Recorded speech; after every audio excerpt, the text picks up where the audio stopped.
오늘 말씀 바로 앞에서 우리가 떡 5개와 물고기 2마리로 5,000명을 먹이신 그런 기적을 보았습니다. 그 일이 있고 난 후에 제자들은 배를 타고 건너편 벳세다로 가게 하시고 예수님은 홀로 남으셔서 산으로 기도하러 산으로 가셨습니다. 47절에 보시면 저물매 그랬고 48절에 보시면 밤 4경쯤에 이렇게 말이 있습니다. 저문다는 것은 어느 때나 얘기할까요? 저문다. 해질 무렵 해걸음판 우리 뭐 쉽게. 그리고 밤 4경은 밤 4경. 밤을 낮과 밤을 12시간씩 나누잖아요. 유대인의 시간은 저녁 6시부터 이 해가 넘어가면 하루가 시작이 돼요. 6시부터 1경, 2경, 3경, 4경 그러는데 이 1경이 3시간이에요.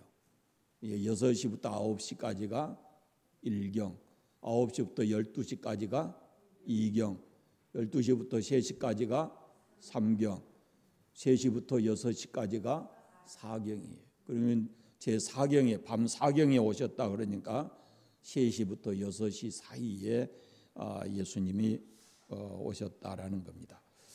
그러니까 저물 때에 출발해 가지고 예수님이 그들을 찾아오신 때가 밤 4경이니까 상당 동안의 그 갈릴리 바다에서 바람과 풍랑을 맞아 가지고 아마 고생을 했을 것이다 이렇게 보고 있습니다. 그런데 예수님께서 산에 기도하러 가셨는데 제자들이 괴로이 노젓는 것을 보시고 밤 4경에 그 배로 오십니다. 어떻게 오시나요? 바다 위로 걸어서 48절에 보세요. 밤 4경쯤에 바다 위로 걸어서 그들에게 오십니다. 배를 타고 오신 게 아닙니다. 헤엄쳐 오신 것도 아니고 그냥 땅 위를 걷듯이 물 위로 예수님이 걸어 오셨습니다. 믿어지십니까? 믿어지세요? 예수님이 누구요? 하나님 전능하신 분이잖아요. 그 모든 것을 창조하신 분이고 앞서 우리가 보았지만은 말씀으로 바람과 바다를 잔잔하게 하신 분이에요. 우리가 표적을 지금 11번째 지금 표적에 대한 하는데 이 표적의 목적이 뭐냐면요. 여러분 예수님이 누군가를 여러분에게 눈뜨게 해주는 거예요. 그러니까 이 밤 4경에 가장 어두울 때에 예수님께서는 제자들이 있는 지점을 정확히 아시고 거기 물 위로 걸어서 거기를 오셨다 그런 말입니다. 곧 그분이 전능하신 하나님이시다라는 겁니다. 제자들은 예수님을 알아보지 못했습니다. 예수님이 물 위로 걸어오실 거라고는 꿈에도 상상을 못했습니다. 이전에 바람과 바다를 잔잔하게 하실 때는 같은 배에 가시다가 예수님 주무셨잖아요. 그런데 지금은 예수님께서 이 기도하러 따로 계시고 가장 깜깜한 밤에 예수님께서 그들에게 오리라고는 상상도 못했어요. 그래서 오늘 본문에 보면은 유령인가 하고 소리를 질렀습니다. 그때 예수님께서 제자들에게 말씀하십니다. 안심하라, 내니 두려워하지 말라라고 말씀합니다. 제자들을 안심시키고 그리고 예수님 배에 올라가시니까 바람이 그쳤다라고 합니다. 그리고 그런 광경을 그런 체험을 자기들의 눈으로 보고 지금 경험하고 나서 제자들은 또 한 번 놀랬다라고 얘기합니다. 자, 45절을 같이 읽겠습니다. 예수께서 즉시 제자들을 제초가사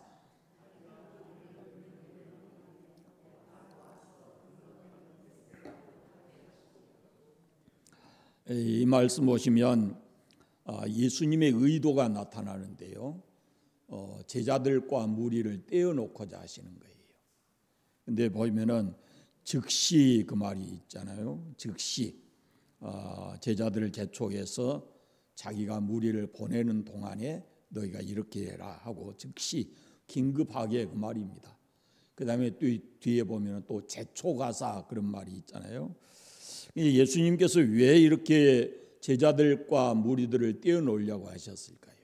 바로 직전에 뭔 사건이 있었어요?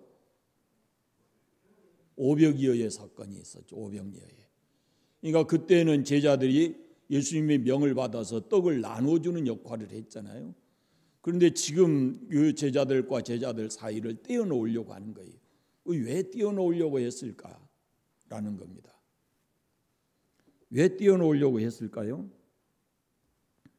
오병이어의 기적을 보고 사람들이 다른 이제 사복음서에 다 있다 그랬으니까요. 여러분들이 이렇게 서로 대조해서 읽어보면 그때 사람들이 예수님을 메시아로 알고 이분만 있으면 우리가 로마로부터 독립해서 얼마든지 경제적으로 이렇게 안정적인 삶을 살아가겠다라는 것을 무리들이 가집니다. 다른 복음서의 사람들이 그런 것을 생각하고 예수님을 데려다가 왕을 삼으려고 했다라고 기록하고 있어요. 이제 군중들은 예수님을 중심으로 해서 독립운동, 로마로부터 독립운동을 하고 이분을 왕을 세우겠다 이런 생각을 가진 거예요. 예수님이 하신 그 놀라운 기적을 보고. 그런가 하면 제자들은 예수님이 나중에 그 표현되지만 예루살렘에 올라가려 할 때 제자들이 누가 높으냐라고 서로 싸우잖아요. 그래서 예수님이 왕이 되면은 우리 가운데 우리는 어떤 사람이 될까? 누가 더 높은 자리에 있을까? 이런 생각을 가지고 있어요. 그러니까 이런 사건들을 보면서도 제자들이 놀래고 하는 이런 것은 이분이 우리의 왕이 되시면 이런 생각을 한 거예요. 그러니까 이 예수님께서 이 제자들과 이들을 떼어놓은 겁니다. 떼어놓으려고 하신 거예요. 제자들이 누구예요? 출신이 뭐예요? 어부인 사람도 있고 세리인 사람도 있고 뭐 그렇습니다. 그런데 쉽게 얘기하면은 그냥 촌놈이죠. 그런데 이 제자들이 예수님이 왕이 되면은 그 제자 12명이 무엇을 맡든지 맡지 않겠어요? 그러면은 벼락출세하는 거죠. 그러니까 제자들이 은근히 그런 것을 기대하고 있었을지 모릅니다. 여러분, 예수님이 이것을 바라는 것이 아닙니다. 군중들과 제자들은 모두 다 지금 예수님의 이 표적을 보고 이들이 예수님을 정확하게 알아본 것이 아니라 이런 예수님이면 하고 세속적인 욕망을 가졌다 그런 말이에요. 예수님은 제자들이 이 세속적인 욕망으로부터 제자들을 떼어놓고자 하신 거예요. 그건 제자의 삶이 아니라는 거죠.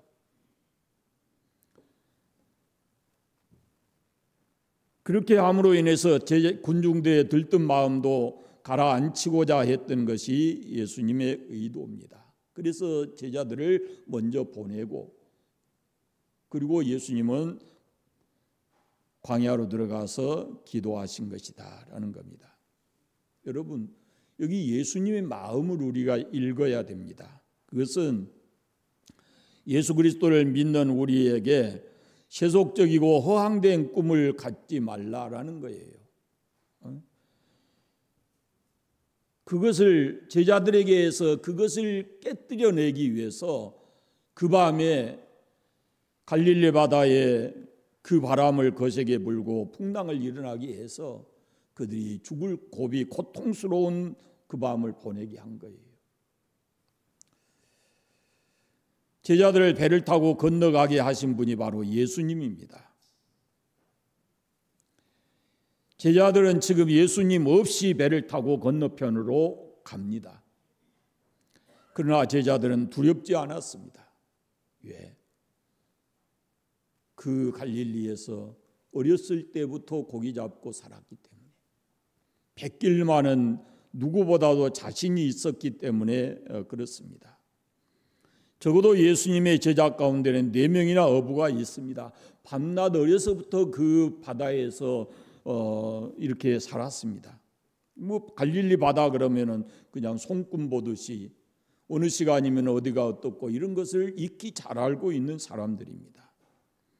그들은 이렇게 수십 년의 경험을 안고 아마 예수님 없이 가볍게 출발했겠지만 뜻밖의 바람을 만납니다. 그리고 오랜 시간 동안 괴로워합니다. 보통 바람이 아닙니다. 죽게 생겼습니다. 왜 이런 일이 있었을까요? 예수님이 가라 그래서 배를 타고 건너가고 제자들이 그 예수님 말씀에 순종했는데 어째서 이런 일이 있는 겁니까?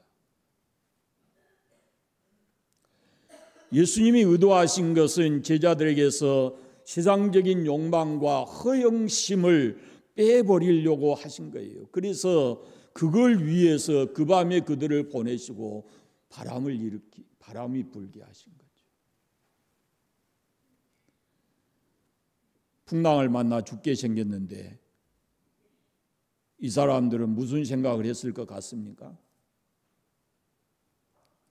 아마 그 순간에도 그 배를 타고 바람이 불어서 괴롭게 노를 저어가면서도 예수님이 언제 왕이 될까?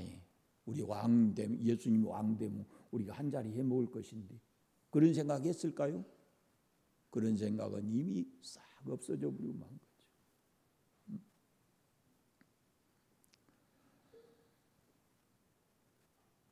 몇 시간 전만 해도 이런 허황된 꿈을 가지고 있었어요. 몇 시간 전만 해도. 그런데 지금 죽음의 직면에 있는 겁니다. 사람이 죽음에 이르게 되면 다 소용없습니다. 아무것도 소용이 없는 겁니다. 가난해도 좋으니 높은 자리가 아니어도 좋으니 그냥 살게만 해주시면 좋겠다라는 것이 생명을 가진 사람들의 마음이죠. 정말 죽음의 자리에 직면하게 되면은 명예보다 돈보다 더 중요한 것이 있습니다. 그것이 바로 구원의 문제입니다. 우리가 지금은 세상 것이 좋아 보이고 그것이 귀해 보인 것 같지만 우리가 죽음을 직면하게 되면은 세상 모든 것이 다 헛되고 우리에게는 오직 유일하게 가장 중요한 것은 구원의 문제다라는 그런 말씀입니다. 달러가 올라가냐 안 올라가냐, 이스라엘이 전쟁하냐 안 하냐, 누가 축구 감독이 되냐, 김건희가 탄핵되냐 안 되냐, 뭐 이런 것들은 별로 의미가 없어요. 지금 우리가 그런 것에 대해서 뉴스로 듣고 관심 갖고 있지만 사실은 우리가 죽음에 직면하게 되면은 나라의 경제가 어떻고 정치가 어떻고 이런 건 아무런 의미가 없는 거예요. 세상 영광과 헛된 꿈, 죽음 앞에서는 다 무익한 것입니다. 이 고난이라고 하는 것을 우리에게 하나님이 허락하신 것은 고난에 직면하게 되면 사람들은 자기 실존을 바라보게 되는 거예요. 자기 실존을. 극도의 고난을 경험해 보십시오. 내가 누군가, 내가 어떻게 이 고난을 이겨내며 살아갈 건가, 자기 실존 앞에 부딪히는 거예요. 내 힘으로는 내가 원하지 않는 이 고난을 어떻게 이겨낼 수 있는가. 그래서 그때 고난의 때에 하나님을 찾고 의지하게 되는 겁니다. 사랑하는 여러분, 여러분 삶 속에 살면서 예상하지 않는 문제가 생겼다면 그 속에 어떤 이유와 목적이 있는 것을 깨닫게 되시기를 바랍니다. 괜히 예수님께서, 우리의 주인 되신 예수님, 우리의 삶을 인도해 가신 그분이 왜 우리의 삶 속에다가 소용돌이를 불러일으키겠어요? 어떤 예수님의 의도하신 바가 있지 않겠습니까?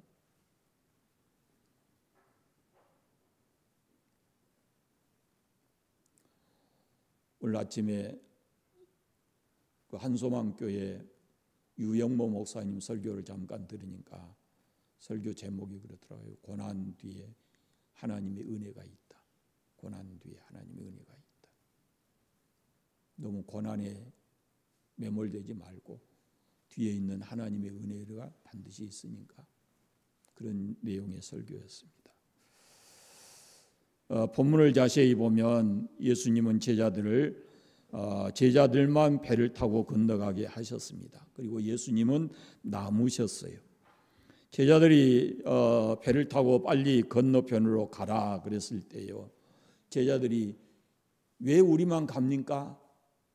왜 우리만 가야 됩니까? 라고 말하는 제자가 없었어요. 선생님은 언제 오실 겁니까? 어떻게 오실 겁니까? 이렇게 물어본 사람도 없어요. 여러분, 여기 아주 중요한 의미가 있어요. 5,000명을 먹이신, 오병이어로 5,000명을 먹이실 때도 50명 혹 100명씩 무리를 앉히라 그랬을 때 왜요? 물어보는 사람이 없어요. 예수님 말씀대로 그대로 50명, 100명씩 앉혔어요. 나사로의 무덤 앞에 갔을 때 예수님께서 돌을 옮겨 놓으라 하셨을 때도 왜 돌을 옮겨야 됩니까? 라고 물어보는 사람은 없어요. 예수님 말씀하신 대로 그대로 했습니다. 나인성 과부의 아들이 죽어서 상여를 메고 나갈 때 예수님께서 손을 대시며 상여를 멈추게 하십니다. 그때 왜 상여를 멈춥니까? 라고 묻는 사람이 없었습니다. 이 무슨 의미냐 그러면은요, 예수님의 말씀 속에 권세가 있고 그 말씀은 그대로 순종했다라는 그런 말씀입니다. 예수님의 권세 앞에 누구도 왜요 아니요라고 말하는 사람이 없었습니다. 그냥 예수님이 시키면 내가 생각할 때 아닌 것 같고 불가능한 것 같아도 예수님 말씀에 그대로 이해하고 순종했다라는 겁니다. 예수님의 말씀에 우리는 이것이 옳고 그르다라고 우리가 따질 입장이 아닙니다. 예수님 말씀에 이것은 해야 되고 이것은 안 해야 되고 우리가 그걸 결정지을 권한이 우리에게 있지 않다 그 말입니다. 그저 말씀하신 대로 우리가 예하고 순종하면 되는 것이지 왜 해야 됩니까? 왜 그렇습니까? 라고 의문을 달 필요가 없다라는 그런 말씀입니다. 예수님 말씀을 전적으로 신뢰해야 된다라고 하는 겁니다. 그래서 예수님께서 제자들에게 배를 타고 건너가라 이렇게 저촉하셨을 때 제자들은 아무 대꾸 없이 이해하고 배를 타고 건너갔습니다. 어떤 일이 일어날지 모르고 간 겁니다. 그런 일이 있을 거라고는 설마 생각도 안 했습니다. 그리고는 예수님 말씀하신 대로 그대로 배를 타고 건너갑니다. 제자들을 보내놓고 예수님이 뭐 하십니까? 예수께서 뭘 하셔요? 기도하러 산으로 가셨습니다. 예수님 기도하셨습니다. 여기 또 중요한 의미가 있어요. 보리떡 5개와 물고기 2마리로 5,000명을 먹이신 굉장한 기적을 행하셨는데 그 많은 군중들이 있었는데 그들을 다 보내시고 홀로 남아서 제자들까지도 보내고 홀로 남아서 기도했다라는 겁니다. 우리는 예수님이 기도하시기 직전에 어떤 일을 행하셨는가 보세요. 보리떡 5개와 물고기 2마리를 5,000명을 먹이셨으면 대단한 일 아닙니까? 세상적으로 말하면 대단한 성공이 아니에요. 기업으로 말하면 어느 순간에 대기업이 된 것과 같은 얘기예요. 그런데 우리는 어떤가요? 흔히 일이 안 될 때 뭐 합니까? 일이 안 되면은 기도해요. 일이 안 되면. 실패하고 나면은 철야기도 하고 울고 불고 하면서 금식기도 하고 그렇습니다. 일이 성공적으로 되면은 자기가 잘해서 된 줄 알고 기도하지 않아요. 문제가 생기고 다급해져야 새벽기도 나오고, 문제가 해결되면 또 나오지 않고, 뭐 이런 것이 오늘 우리들의 모습 아닙니까? 물론 환난의 때에 기도해야 합니다. 그러나 잊지 말 것은 우리가 평안하고 우리가 일이 성공적으로 잘 되었을 때, 자녀들에게 문제가 있을 때만이 아니라 자녀들이 평안하게 잘 살아갈 때 그들을 위해서 기도해야 하는 겁니다. 성공 뒤에 시험이 따르기 마련이거든요. 성공해 놓고 그 성공을 유지하기 위해서 기도하지 않으면 성공 뒤에는 꼭 시험이 옵니다. 여리고성을 점령한 이스라엘 민족에게 아이성의 실패에 대한 것을 우리가 잊지 말아야 됩니다. 48절에 보시면 예수께서 제자들이 바다 한가운데서 괴로워하고 노젓는 것을 보셨다 그래요.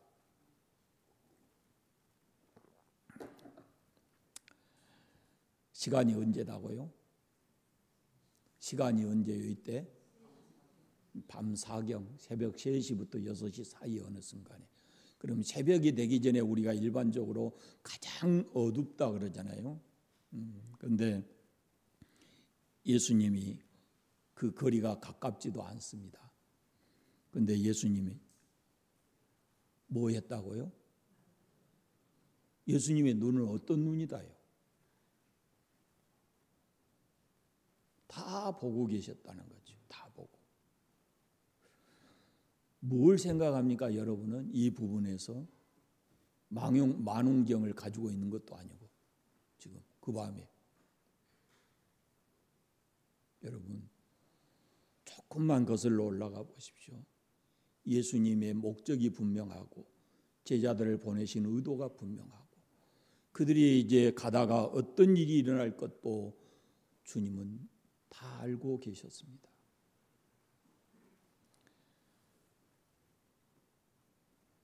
제자들의 모습을 예수님 보고 계셨다라는 겁니다. 풍랑을 만나서 괴로이 노젓는 것을 보셨습니다.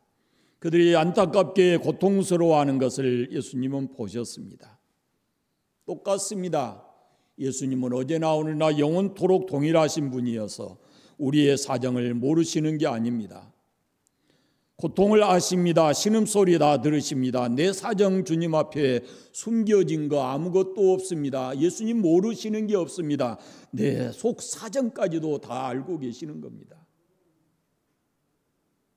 그러니까 우리가 그 주님 앞에 나가서 무릎 꿇기만 해도 주님은 우리에게 그것을 이겨낼 수 있는 그런 은혜를 주실 줄로 믿습니다. 우리의 괴로움을 당해서 우리의 발걸음이 주님의 십자가 앞에 나아가기까지 그것이 우리의 몫이고 가 있으면 주님은 우리에게 그 은혜 풍성하게 우리에게 내려주실 겁니다. 제자들이 괴로워하는 모습을 예수님께서 어떻게 아십니까? 바다 위로 걸어서 괴로워하는 모습을 보고 예수님께서 바다 위로 걸어서 제자들에게 오십니다. 사실 이 부분에서도 그렇습니다. 멀리서 그냥 무태에서 그냥 예수님이 말씀만 하셨어도 풍랑을 다 잠재우실 수 있었잖아요. 그런데 예수님께서 그렇게 하지 않으시고 친히 제자들에게 오셨습니다. 그리고 그들을 안심시키시고 두려움으로부터 그들을 구해 주셨습니다. 그리고 예수님이 배에 오를 때 바람이 그치고 풍랑이 잔잔해졌습니다. 여러분, 예수님께서 고난으로 인해서 괴로워하고 고통 중에 있는 우리를 찾아오십니다. 더 가까이 계십니다. 중요한 것은 내 곁에 오신 예수님, 그분이 주신 말씀에 우리가 귀를 기울여야 합니다. 분명히 그분은 내 곁에 와 계시고 말씀하시는데 내가 왔다, 내 곁에 있다, 내가 지금 너와 함께 있느니라 이렇게 말씀하시지만 우리가 그것을 귀기울여 듣지를 못하는 겁니다. 평상시에 주님과 교제하지 않으면, 평상시에 주의 음성을 듣지 못한 사람은 그것이 주님의 음성인 줄 분간해내지를 못하는 거예요. 분명히 우리가 고난당할 때 주님은 우리 곁에 오시고 우리에게 친히 말씀하실 것인데, 안심하라 내가 너와 함께 있다, 반드시 너를 도와줄 것이다 라고 말씀하시는데 우리는 그것이 나를 구원하신 주님의 음성인 줄 듣지를 못하는 겁니다. 그래서 많은 사람들이 고난을 당할 때 낭망하고 좌절합니다. 그러니까 시편 기자는 이렇게 얘기합니다. 내 영혼아 네가 어찌하여 낭망하며 어찌하여 내 속에서 불안해하는가. 너는 하나님을 바라라. 그 얼굴에 도우심을 인하여 내가 오히려 찬송하리로다 그랬습니다. 제자들이 바다 위로 걸어오신 예수님을 보고 유령인가라고 소리를 쳤어요. 아마도 그들이 고난을 당했을 때 괴로워하는, 그런 고통스러워하는 중에 틀림없이 그 중에 누구였든지 간에 예수님 원망하지 않았겠어요? 어째요? 저는 원망했을 것 같거든요. 그 12명 중에 누군가가 왜 우리만 보내놓고, 이렇게 생각할 수 있거든요.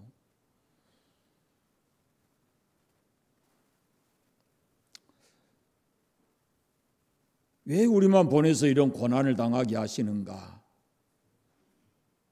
그리고 예수님이 그렇게 물 위로 걸어오실 거라고 생각도 못하고, 그리고 눈앞에 나타났을 때 유령인가? 라고 소리를 질렀습니다. 사랑하는 여러분, 우리는 예수 그리스도를 믿습니다. 그분이 가지신 초자연적인 능력을 믿습니다. 그분이 행하신 기적을 믿습니다.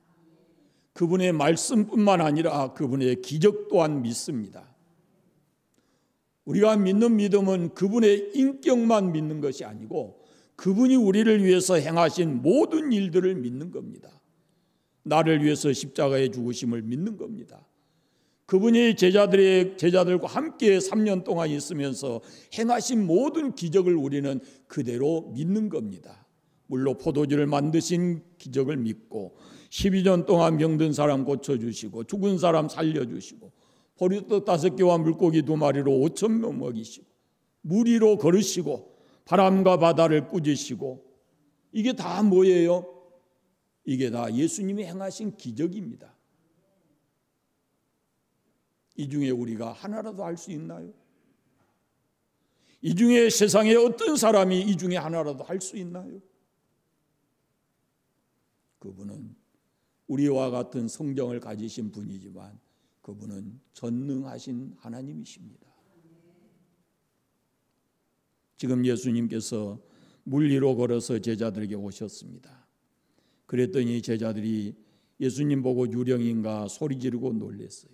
그때 예수님께서 그들을 나무라지 않으시고 안심하라, 너희 두려워하지 말라라고 말씀합니다. 죽을 고생을 하면서 괴로워하고 있는데 그 순간에 주님의 능력이 그들에게 나타난 것이죠.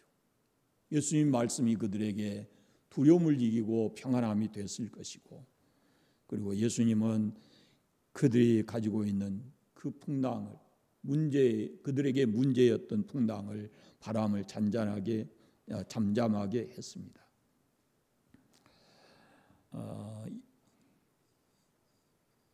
예수님이 물 위로 걸어서 제자들에게 오셨다. 대단한 일이잖아요. 예수님께서 우리에게 오셨다. 이건 엄청난 일입니다. 그런데 그것보다 더 한 것도 예수님은 하실 수가 있죠. 그렇게 능력 많으신 예수님께서 풍랑을 만나 괴로워하는 제자들을 외면하지 않으시고 찾아오셔서 물 위로 걸어서 제자들에게 오셔서 그들의 괴로움으로부터, 그들을 그 두려움으로부터 건져 주셨습니다. 예수님이 이 땅에 오신 것 대단한 일입니다. 그러나 그분이 십자가에 나의 죄를 위해서 십자가에 죽으셨다고 하는 것은, 이것은 우리로서는 도저히 상상하기도 어려운 일입니다. 하늘 영광 버리시고 이 땅에 오셨습니다. 말구에 오셨다는 것이 중요한 거 아닙니다. 왜 오셨느냐? 나를 죄에서 구원하시기 위해서 오셨다는 겁니다. 죄의 형벌로부터 우리를 건져내시기 위해서 예수님이 오셨습니다. 이렇게 오신 예수님을 내 마음에 모시면, 나의 구주로 믿으면 우리는 죄의 형벌로부터 자유하고 모든 삶의 문제의 답이 그분에게 있기 때문에 우리가 그분을 의지하면은 괴로움 많은 세상이지만 주님이 주시는 은혜 안에서 평안하게 살아갈 수가 있습니다. 사랑하는 여러분, 구원을 위해서, 두려움으로부터 구원을 위해서, 죽을 고통으로부터 그들을, 제자들을 구원해내기 위해서 예수님이 제자들에게 다가가신 겁니다. 예수님이 이 땅에 오신 것도 마찬가지입니다. 우리의 고통을 아시고 우리의 연약함을 아시고 우리를 구원하시기 위해서 이 땅에 오셨습니다. 삶의 풍랑이 일어났을 때 여러분에게 주님의 이 말씀이 크게 들려지기를 바랍니다. 내니 두려워하지, 안심하라. 내니 두려워하지 말라. 우리 곁에 오신 주님이 우리에게 주신 말씀입니다. 그 말씀 기억하셔서 어떤 삶의 문제로 고민되고 괴로워하든지 주님의 이 말씀을 통해서 여러분의 삶이 평정되고 삶의 문제가 해결되고 주 안에서 평안하게 사는 삶이 되시기를 바랍니다. 기도하겠습니다. 감사합니다. 하나님 아버지, 오후 시간도 함께 모여서 주님이 행하신 놀라운 기적의 말씀을 함께 나누었습니다. 아버지, 원하옵니다. 우리의 눈을 열어주셔서 주님을 보게 하시고 주님의 말씀 귀를 열어주셔서 주님 말씀 듣게 하시고 우리가 늘 우리의 느낌, 감정을 가지고도 우리 하나님의 그 거룩하신 사랑을 깨닫고 알 수 있도록 은혜 주시기를 원하옵고 기도합니다. 삶의 어려움, 고난을 당해 있는 성도들에게 주님, 안심하라, 내니 두려워하지 말라는 주님의 말씀이 그들에게 들려지게 하시고 그들의 모든 삶의 문제가 해결되고 평안해질 수 있도록 은혜를 베풀어 주시옵소서. 삶의 현장에 갑니다. 연약한 우리 그냥 보내지 마시고 주님 함께 동행해 주실 줄로 믿습니다. 하나님, 다시 우리가 이전에 모일 때까지 모든 사람들이 예수 그리스도 안에서 평강을 누리며 살게 하여 주옵소서. 예수님의 이름으로 기도드립니다. 아멘.